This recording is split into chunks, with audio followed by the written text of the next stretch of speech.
नमो विष्णुपदाय कृष्णपृष्ठाय भूतले श्रीमते मधुसूदनाय मातृज्योतिनाय नमस्ते मधुसूदनाय भक्तिपात्र्याय दुर्लभ कृष्ण भक्ति यति सर्वकार्य हरे कृष्ण कृष्ण कृष्ण हरे हरे हरे राम राम राम राधा गोविंद। जी आप में से किसी का कोई प्रश्न?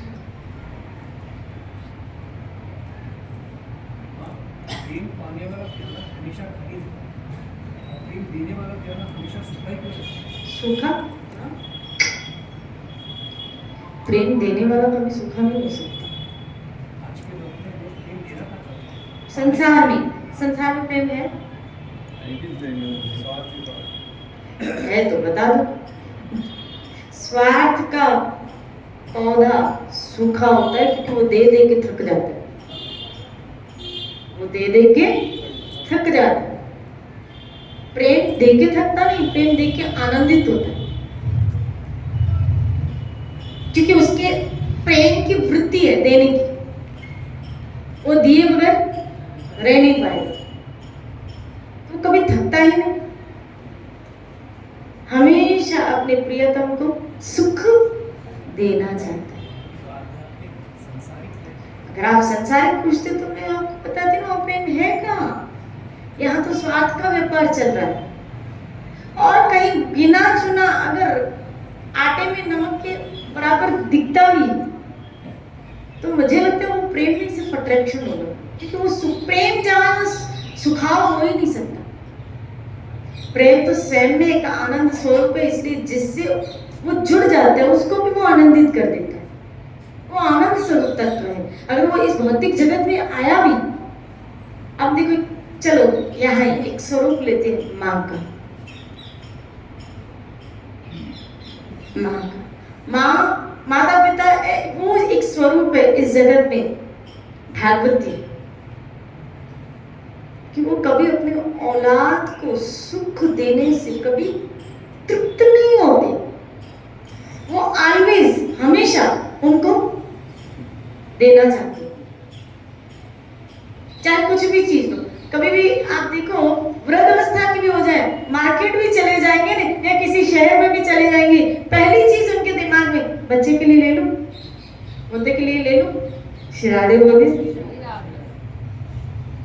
ये स्वरूप है प्रेम का एक, जो माता पिता में देखा जाता है। बाकी वहां और अगर जगह देखो तो बस स्वार्थ का एक व्यापार चल रहा है। तू दे तो मैं दूं, तू दे तो मैं दूं, तू ना दे तो मैं भी ना दूं। फिर तू अपने रास्ते, हम अपने रास्ते। श्राद्धे बोली। हाँ, अगर वहां देखा भी थोड़ा अट्रैक्शन हो सकता है, जैसे आज टीनेजर्स में वो देखा जाता है, ये अट्रैक्शन है। वो अट्रैक्शन क्या है कि जब वैलेंटाइन आता है या कभी उनका बर्थडे आदि तो उनको गिफ्ट मिलती है, लेकिन अगर उनमें से जी पड़ जाता है तो फिर दूसरी गर्लफ्रेंड बना लेते, वो दूसरा बॉयफ्रेंड बना लेते। नहीं होता है ऐसा होता। तो ये क्या है? ये प्रेम है, क्योंकि प्रेम तो निष्ठा कर देता है, प्रेम तो दृढ़ कर देता है। प्रेम जब आप किसी के प्रेम तत्व जिसके अंदर जागृत हो जाता है, वो किसी और का हो ही नहीं सकता, हो ही नहीं सकता। यानी और के लिए उसके अंदर सोच आ ही नहीं सकती, और अगर आ रही है तो प्रेम है ही कहां, क्योंकि प्रेम तो निष्ठा को जन्म देता है, प्रेम निष्ठावान बना देता है। और वो सिर्फ जैसे सती स्त्री अपने पति के अतिरिक्त और किसी की नहीं है, ऐसे वो निष्ठावान प्रेमी। आप देखो इसी भौतिक जगत में उदाहरण देखा गया, श्री फरा, लैला मजनू, इतनी मार खाई है मजनू ने, इतनी मार खाई है, लेकिन प्रेम तत्व जो भागवती है उसके अंदर जागृत हो गया, निष्ठा आ गई लैला के प्रति। लैला कोई खूबसूरत थोड़ी थी, सिद्धि थी, सिद्धि समझते, वो निग्रो नहीं होते, बिल्कुल ब्लैक, ऐसी थी लैला। आप कभी उनका वो पढ़ो ग्रंथ, तो मजनू जो था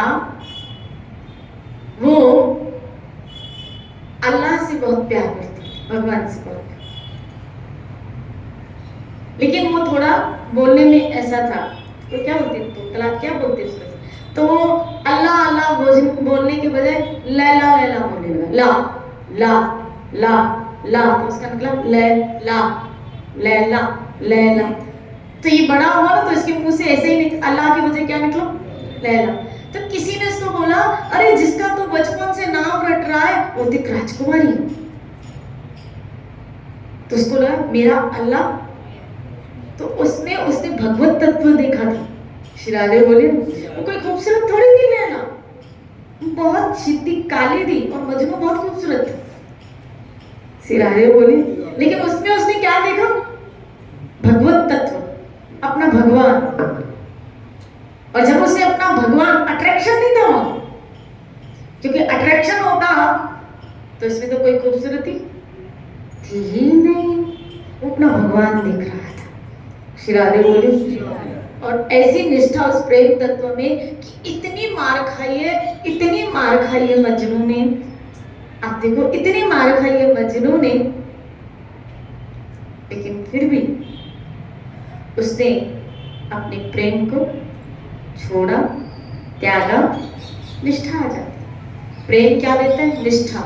वो भटकाता नहीं, वो स्थिर हो जाता है, वो स्थिर हो जाता है। इस लौकिक जगत में भी अगर प्रेम तत्व जागृत हो जाए तो व्यक्ति निष्ठावान हो जाए व्यक्ति के प्रति, उसके अंदर एक गुण आ जाता है सतीत्व का,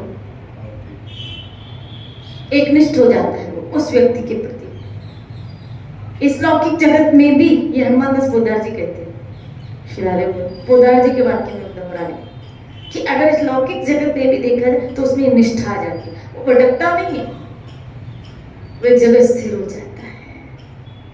श्री राधे बोले लेकिन क्योंकि कली काल है, प्राय या बहुत कम ऐसा देखा जाता है, बहुत कम होगा, होता होगा, मैं ऐसा नहीं कह रही हूँ, लेकिन उंगलियों में गिनने के बाद। तो जब ये प्रेम तत्व जागृत हो जाता है ना, व्यक्ति फिर एक का हो जाता है। इसको कहते हैं अनन्य भक्ति। वो अन्य किसी का हो ही नहीं पाता, अन्य किसी का हो ही नहीं पाता, वो सिमट जाता है उस एक के प्रति। गोपियां सिमट गई श्री कृष्ण के प्रति, वो सिमट जाता है उस एक में, अपने प्रेमास्पद पे वो एक में सिमट जाता है। उसके विचार, उसके ख्याल, उसका दिन, उसका रात, उसका जीना, उसका मरना, उसका सोना, उसका उठना सिर्फ उस एक के लिए हो जाता है। स्वा स्वा सिमरो, उस एक के लिए हो जाता है जिससे उसको प्रेम है। और आध्यात्मिक जगत में ये अगर उस परम तत्व से ये जागृत हो जाए तो उसी के लिए सोना, उठना, जागना, खाना, पीना सब उसके लिए हो जाता है। और आध्यात्मिक जगत में इसको अनन्य भक्ति कहा गया। तो प्रेम अन्य किसी और का होने नहीं देता, नहीं देता भाई, नहीं देता, वो एक का ही हो जाता है। स्वार्थ स्वार्थ विभक्त कर देता है, क्योंकि जिस जिसमें होगा वो उसके पास जाएगा, जिस जिसमें होगा उसके पास है। मैं ये पूछ रही हूँ, माँ का स्वार्थ दो बेटों में बढ़ जाए तो माँ क्या करे? माँ का स्वार्थ हो ही नहीं सकता, माँ की ममता वो होती है, कहते हैं कि माँ स्वार्थी है, वो कहती है ना, लेकिन माँ ऐसी नहीं हो सकती। दो आंखें दिखने में दो, लेकिन आप कहते हो आप नरम रहो, आप अपना मतलब क्रोध मत करो, और अगला अपने आप के ऊपर टॉर्चर करता जाए तो फिर क्रोध तो आता ही है। इसमें बेटे हो तो अगर टॉर्चर करता जाए और क्रोध आ रहा है तो अभी सत्संग अंदर, गुस्सा अंदर आया है। नहीं, हम आप देखो क्रोध आने का कारण क्या होता है। क्रोध अगर वो टॉर्चर कर रहा है, हमको सामने वाला टॉर्च कर रहा है, टॉर्चर कर रहा है, तो इसका मतलब है मेरे अंदर सहन करने का पावर कम है ना। और हम यहाँ क्या सीख रहे हैं, अपने इस पावर को। नहीं, हम तो अपना पावर कम रखे, लेकिन अगली पार्टी की तो कम रखनी चाहिए ना। वो थोड़ी सुन रहे हैं सत्संग, वो सुन रहे हैं क्या सत्संग, वो समझ रहे हैं। ये वो तो ये कहते हैं ये एक नाटक है सत्संग का भी। देखो संसारी व्यक्ति तो आपके हर एक्शन को उस वक्त जो उनको समझ में नहीं आएगी, खाली सत्संग ही नहीं, हर एक्शन को आप उनके सामने माला भी उठाओगे तो भी नाटक, आप उनके सामने भजन भी करोगे तो भी नाटक, आप मंदिर जाओगे तो भी नाटक। क्यों? क्योंकि हम उनके अनुसार नहीं चल रहे। नहीं चल रहे, इसलिए सब नाटक है। अगर उनके अनुसार चले तो आप जैसा देवता तो कोई है ही नहीं। ये वो देवता है मंदिर में नहीं, फिर बोलेंगे हमारे घर में विराजित है। क्यों? क्योंकि इस देवता से हमारी वांछाएं पूरी हो रही है। श्री राधे बोले। तभी तो मैंने अभी कहा संसार में क्या खेल चलता है? स्वार्थ का खेल चलता है। प्रेम तो बहुत रेयर देखा जाता है, आटे में नमक के बराबर, नहीं तो स्वार्थ का खेल दिखता है। इसीलिए सामने वाले देखो सत्संग, और हमारे अंदर सहन शक्ति आई है, सत्संग का असर हुआ है, इसका कैसे पता चलेगा? इन्हीं स्थितियों में तो आपको पता चलेगा जब स्थितियां विपरीत हो। नहीं तो कैसे पता चलेगा कि हमारे अंदर सहन शक्ति का पावर आया है कि नहीं आया? भाई एक पुराण में एक कथा आती है, एक राजा था, रोज सत्संग में जाता और यही सुनता था कि जो कुछ है वो सहन करना चाहिए। अब राजा था तो कोई उसके ऑपोज तो बोलता ही नहीं था। कोई इसके ऑपोज बोल, सब क्या करते? हाँ जी। तब वो भी एक ही था, हाँ जी। तो उसके मन में आया, देखा मेरे अंदर सत्संग का कितना असर हुआ है, क्या कितनी नम्रता मेरे अंदर आ गई है। श्री राधे बोले। तब उसने उस संत को कहा, महाराज मेरे को तो क्रोध आता ही नहीं है। संत ने कहा, अच्छा,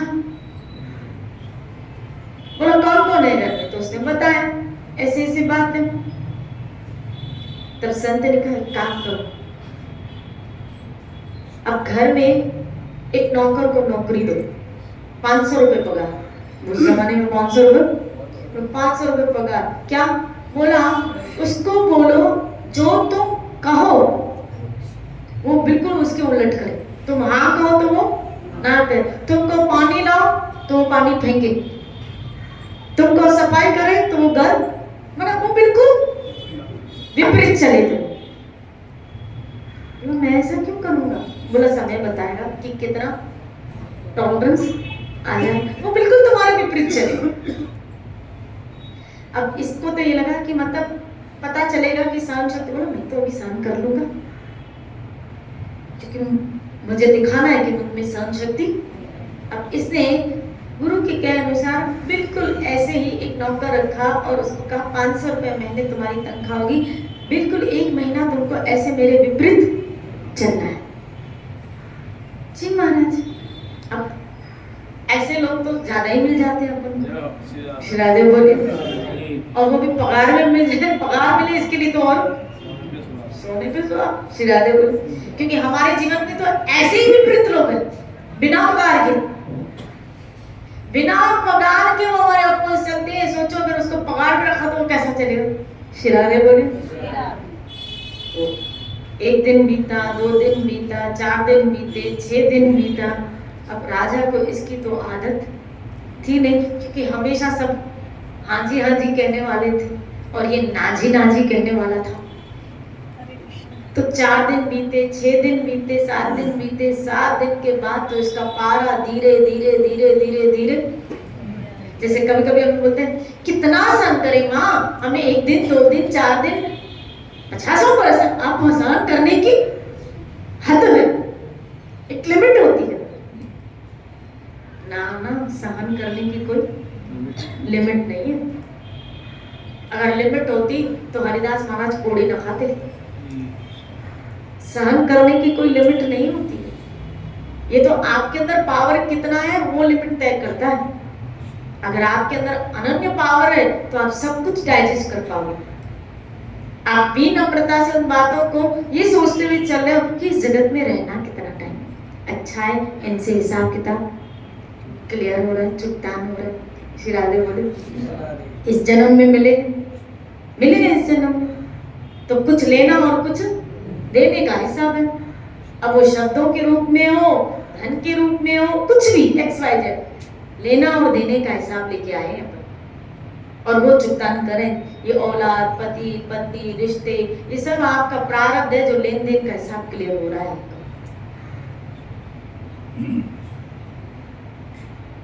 तो इसका पावर जो था धीरे धीरे क्या हो गया, एक दिन तो राजा ने गालियां दी थी उसको। उसने कुछ नहीं बोला सामने वाले ने, उसने सोचा पगार तो मिल रही। शिरारे बोले। फिर 2-4 दिनों के बाद तो राजा से सहन बिल्कुल नहीं हुआ और उसने उठाया डंडा और उसको मारने लगा। उधर ही उसके गुरु आए, रुको,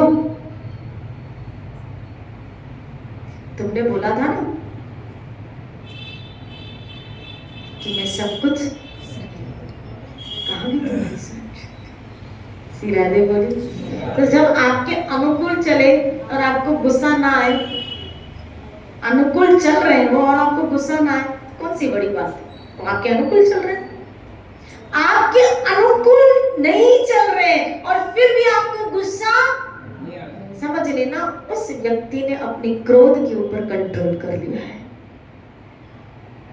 कि जब आपके अनुकूल नहीं चल रहे तो भी आपको गुस्सा उसके ऊपर नहीं आ रहा, क्योंकि गुस्सा तभी आता है जब आपके सामने वाला अनुकूल। शिराले बोलिए, बोलो ना शिरा।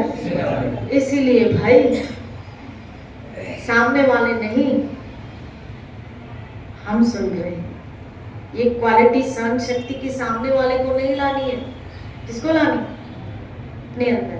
और ये सब क्वालिटीज आपको भजन से आएंगी। आप जितना भजन करेंगे आपके अंदर वो विल पावर बढ़ेगी। भजन एक वो, नाम जब एक वो, हरि नाम एक वो मणि है जो सारे गुण वैष्णव के अंदर लाती है, समस्त गुण वैष्णव के अंदर लाती है। आप जप के तो देखिए, आप जितना नाम बढ़ाएंगे, क्योंकि नाम और नामी में कोई, समझना, नाम और नामी में कोई भेद नहीं। मैं ये सब शास्त्र कहते हैं नाम और नामी में कोई भेद नहीं। तो आप जिसका चिंतन करें ना, आप जिसका नाम जप करें मेरे ठाकुर का, उसके अंदर ये बहुत बड़ी क्वालिटी है सहन शक्ति की। भृगु ऋषि इसका उदाहरण है कि लात मार रहे हैं और फिर भी मेरा ठाकुर वो लात को खा के कुछ नहीं बोल रहा है। तो जिसका आप चिंतन करें ना, जिसका आप भजन करें, जिसका आप नाम ले, उसकी गुण आपके अंदर आएंगे, उसके गुण आपके अंदर आएंगे। आप जितना भजन करेंगे उसकी गुण आपके अंदर आते जाएंगे। इसलिए अगर आप चाहते हो ये क्वालिटीज आपके अंदर बढ़े तो आप ज्यादा से ज्यादा नाम जप कीजिए। वो पावर लाइए, फिर पावर लाइए अंदर, अपने अंदर भजन का, जिसके द्वारा उन गुणों का क्रिएशन हो और आप इन भौतिक स्थितियों को सहन करने में क्या बने। ये भजन कर नहीं रहे हो यार, भजन तो करो, नाम जप तो करो। अगर चाहते हो ये गुण आए तो फिर भजन करो ना भाई। इसी के द्वारा आपके अंदर वो पावर आने वाला है। श्री राधे बोलिए, बोलिए ना श्री राधे। इसीलिए खूब भजन करो, खूब भजन करो, खूब भजन करो। और जब गुस्सा है ना तो अपने अंदर ही अंदर खूब नाम जप करो, हरे कृष्ण हरे हरे। हम नाम जप करने के बजाय पता है क्या है, फटाक से बोल देते हैं उसको।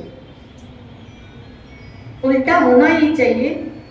क्या विकार आ रहा है तो फिर दवाई लो ना अंदर।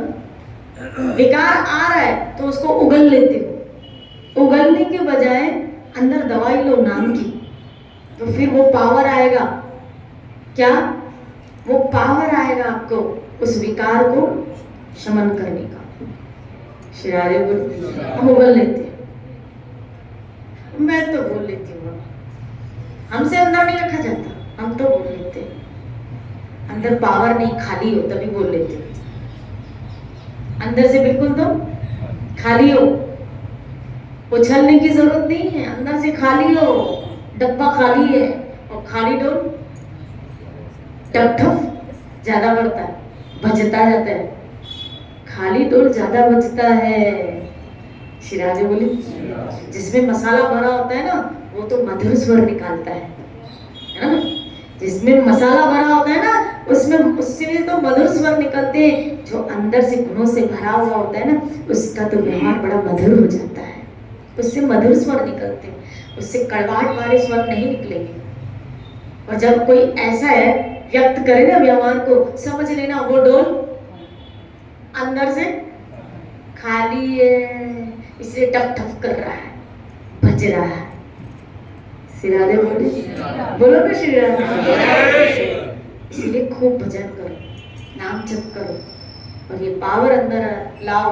क्या भजन के द्वारा कि इन सब स्थितियों को हम टॉलरेट करें। क्योंकि देखो और फिलोसफी समझो, अगर सहन नहीं करोगे ना, अगर हम सहन नहीं करेंगे और हमने बोल दिया, हमने कह दिया, हमने एक्शन ले लिया, हमने कोई एक्शन ले लिया, तो उसका परिणाम क्या होगा पता है? क्योंकि वो जो बोल के है ना, वो कर्म को क्लियर कर रहा है। हम सह के कर्म को क्लियर कर रहे हैं, वो बोल के हम सह के कर्म को क्लियर कर रहे हैं। लेकिन अब क्या हुआ, हमने बोल दिया तो हमने एक नए कर्म का क्रिएशन किया। क्योंकि जो वो बोल रहा है ना सामने व्यक्ति, वो प्रारब्ध का एक संबंध सामने आया है, जो बोल के हमसे हिसाब किताब क्या कर रहा है, पूरा कर रहा है। अब हम सहन करके उसको क्या करें, उस कर्म को क्लियर करें, बराबर कर ले कि ठीक है, ले दे के क्लियर। लेकिन अब हम क्या करें, सहन करने के बजाय एक और नए कर्म का क्रिएशन, यानी पहले का अब इस रिश्ते में भोग रहे हैं, अब फिर नया कर्म बना रहे हैं कि अब ये कुछ और बने, हम कुछ और बने, फिर भोगने के लिए तैयार है। यानी हम एक दूसरे जन्म का निर्माण करते हैं, हम सब एक दूसरे जन्म का निर्माण करते हैं। क्या? फिर कुत्तों की तरह लड़ने के लिए। श्री राधे बोले, बोलो ना श्री राधे। पागल नहीं, अभी थक गए, अभी बोलते हैं सुन सुन के हम नहीं थके होंगे, अभी थक गए, यानी और सुनने के लिए और भोगने के लिए फिर एक नए जन्म का क्रिएशन करो। आप समझ सकते हो कि एक नए जन्म का क्रिएशन मतलब एक बहुत बड़ी यातना का क्रिएशन कर रहे हैं कि जन्म, माँ का गर्भ, एजुकेशन, पढ़ाई, फिर विवाह, फिर जिम्मेदारी, यानी एक बहुत लंबा हम भुगतान का क्रिएशन कर रहे हैं। और वो जिन जिन से करे वो सब आएंगे फिर क्लियर करने के लिए। क्योंकि अब तक यही सिलसिला चलता आ रहा है भाई, अब तक यही चलता आ रहा है और अब कर रहे तो अब भी यही कर रहे आगे। अब तक यही चलता आया, ना समझी में पता नहीं कितनी बड़ी हमने गलतियां कर ली और अब तक यही सिलसिला चलता आया। क्या आगे भी यही करोगे? क्या आगे भी यही करना है? अब तो इसको फुल स्टॉप करो। अब श्री कृष्ण की शरण में आके जन्म जन्मांतर जन्म जन्मांतर के, मैं कभी कभी सोचती हूँ, इसे विचार करती हूँ, कभी चलता है विचार, चलता है, सोचती हूँ कि भागवत कहती है ऐसा,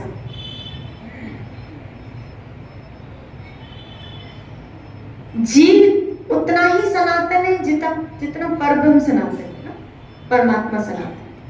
हमारी रचना जो ईश्वर द्वारा हुई, प्रभु द्वारा हुई, निर्माण हुआ, यानी जब से परमात्मा है तब से हमें, समझ लो, जब से परमात्मा है तब से हम हैं, जब से ईश्वर है तब से हम हैं। भागवत कहती है कि पता नहीं कितनी सृष्टियां, कितने ब्रह्मांडों की रचना हुई। और जैसे भागवत ने कहा कि ब्रह्मा का 100 वर्ष आयु और उसका एक पराग यानी 50 वर्ष उसके बीत चुके। अब आपको मैं बता चुकी कि ब्रह्मा का एक दिन ही कितना बड़ा है। 4 युग 1000 बार बीते तो उसका एक दिन और इतनी लंबी रात, यानी इस हिसाब से उसके 50 वर्ष बीत चुके अकॉर्डिंग टू भागवत। उसके 50 वर्ष बीत चुके, जो 50 वर्ष वो पीरियड चालू है।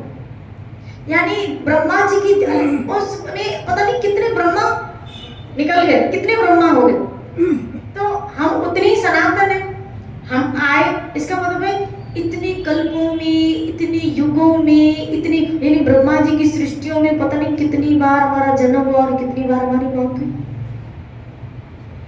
उसके 50 वर्ष ही खाली काउंट करो तो उसके 50 वर्ष में हम कितनी बार जन्मे होंगे, कितनी बार मरे होंगे, कितनी बार जन्मे होंगे, कितनी बार मरे होंगे। श्री राधे बोले अगर एक दिन इतना लंबा तो पता नहीं कितनी बार हमारा जन्म और कितनी बार हमारा मरण। श्री राधे बोले और अगर आप एंड नहीं कर रहे हैं ना इसको तो मतलब और रीबर्थ, फिर जन्म और फिर मौत, फिर जन्म और फिर मौत, फिर जन्म और फिर मौत, इसकी तैयारियों में लगी हो। अवसर मिला है मनुष्य जन्म का, सब कुछ सहन करके, क्या सूत्र सीकृतनादपि, सहन करके सब कुछ जो भी हो रहा है ना एक खेल समझ के उसको स्वीकार करो। आप सिर्फ उसके श्रोता बनो। श्री राधे बोली उसके लिए जो एक्शन करते हो ना वो गड़बड़ी करते हो। श्री राधे बोली उसको श्रोता बनो, ना लेना। आपका काम भजन से है। सोचो मेरा भजन हो गया, मेरा सत्संग हो गया, मेरा नाम जप हो गया, मेरी सेवा हो गई, ये हो गया, बाकी सब जगह भोगना है, ये करना है, बाकी भोगना है। ये मनुष्य जन्म में सब करना है, बाकी भोगना है। अब वो सुख बोल रहा है, दुख मिला, उसको भोगो, बस सहज में रहो, उसका भुगतान करो, चाहे लेके चाहे देके। श्री राधे बोल कोशिश यही करो देने की, यहाँ दे के निकल जाओ। भजन हो रहा है, सत्संग करने ये आए थे, ये चीज हो रही है ना, ये चीज हो रही है तो फिर निश्चिंत रहो। आप अपने जन्म को, आप अपने बर्थ और अपने जन्म मृत्यु को अपने आप को मुक्त करते हुए चल रहे हो, लेकिन उसके लिए थोड़े प्रिकॉशन आपको इस जगत में भी लेने पड़ेंगे। प्रिकॉशन है क्या कि यहाँ सब कुछ सहन करते हुए चलो। कबीरा तेरी झोपड़ी गलकतियन के पास, जो कर सुख तेरा मन क्यों उदास। श्री राधे बोली तेरा मन क्यों। ये कर्म का पता है सिलसिला ऐसा है ना, कोई नम्र व्यक्ति, चाहे संत हो, चाहे साधु हो, चाहे भगवान हो, श्री राधे बोली कोई भी अछूता नहीं है। कोई भी जब व्याध ने, ये तो भगवान की अलौकिक लीला थी, लेकिन व्याध ने जब बाण मारा तो डर गया, तो भगवान का डर मत, उसको पिछला जन्म याद दिला, बोला तू बलि राजा भाली था और मैंने तुझे छुपके बाण मारा था। तब उस वक्त आपने तुम्हें कहा था कि आप मुझे छुपके क्यों मारा, तो मैंने कहा ठीक है आऊंगा क्लियर कर लूं। इसलिए इस बार तूने छुपके मारा है, अगली बार मैंने छुपके मारा था, इस बार तूने छुपके मारा है। श्री राधे बोलो ना श्री राधे। कोई अछूता मैं आप ये मत सोचना, कर्म का हिसाब बड़ा सटीक है, बड़ा सटीक है।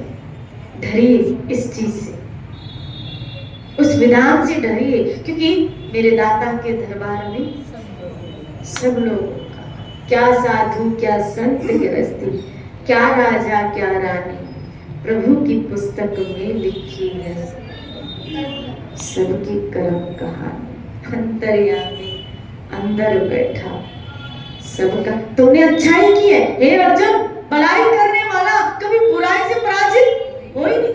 हम तुमने अच्छाई की है, निश्चिंत रहो, उसका फल तुमको मिलेगा। लेकिन बुराई की है, इस मामले में भी सावधान रहो, इसका दंड भी तुमको मिलेगा, तो दंड भी मिलेगा। ये मत सोचना बच जाओगे, कोई नहीं देख रहा मुझे, किसी को पता, जिसको पता चलना चाहिए वो तो तुम्हारे अंदर ही बैठा है। अभी तो मजे मजे में कर रहे हो, लेकिन ये मजा मजा जब सजा बन जाएगा ना, तब खाली रोते रह जाओगे। श्री राधे बोले इसीलिए कर्म के मामले में थोड़ा सावधान रहा। इसीलिए मैं कह रही हूँ यहाँ सिर्फ देने की वृत्तियां होना, ना कछु से चाहिए। श्री राधे बोली। बापू जी हमको सूत्र समझाते हैं, कहते हैं ना कुछ मेरा है, बोलो ना कुछ मेरा है, ना कुछ मेरा है ना कुछ मेरा है, और ना मुझे कुछ चाहिए, ना मुझे चाहिए। मुझे कुछ चाहिए। यहाँ कुछ मेरा है ही नहीं, यहाँ कुछ मेरा और मुझे कुछ चाहिए भी नहीं, चाहिए भी नहीं। श्री राधे बोली। जब इस सूत्र के साथ जीते हैं ना कि कुछ चाहिए, तो वहां स्टॉप लगता जाता है। क्यों? अब नया कर्म बन नहीं रहा है, क्योंकि कुछ चाहिए, कुछ चाहिए, कुछ चाहिए, तो नया कर्म नहीं बन रहा है। ये बनता कब है पता है? जब चाहिए आता है। सिरारे। इसीलिए बहुत अनासक्ति से जियो, ऐसे रहो जिस इस दरबार इस जगत में कैसे रहो पता है? इस जगत में जैसे कोई व्यक्ति होटल में कैसे रहता है, या फिर बाबू जी एग्जाम्पल देते हैं, हम जब ट्रेन में जाते हैं, समझ रहे, जब हम ट्रेन में जाते हैं, मान लो हम यहाँ से कहाँ जाए, शिरादे बोली वृंदावन जाते। अच्छा शिरादे बोली हम यहाँ से कहाँ जा रहे हैं? वृंदावन। अच्छा हमने ट्रेन की टिकट बुक करवाई, कंफर्म टिकट मिली, मान लीजिए B2 में